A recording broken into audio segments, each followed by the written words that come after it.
Katika jamii zetu kumekuwa kuna dhana potofu nyingi.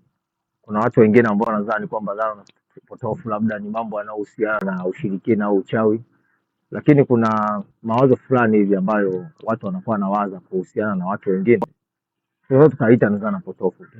Kwa mfano, kwa sasa mtu kama mwanamke, kumekuwa kuna dhana fulani, kila anapoinuliwa mwanamke basi anakuwa anavutwa shati.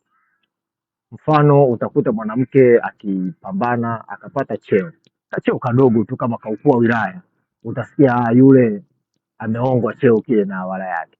Mfano, ikitokea amepandishwa cheo, utasikia pia ameongwa. Na jambo jingine, ukiona labda ana drive gari nzuri, utasikia yule ameongwa.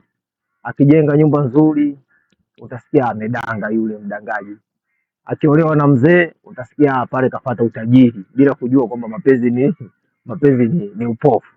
Sasa hii tabia ni lazima ipigwe vita, lazima ipigwe vita. Na mara nyingi watu ambao wanakuwa wanawazushia wenzao mambo kama haya, kwa mfano kuwazushia wanawake mambo fulani fulani hivi, utakuta ni wale wale ambao mwanaume akifanikiwa utasikia bana, yule mchawi katoa kafara, au yule ni Freemason.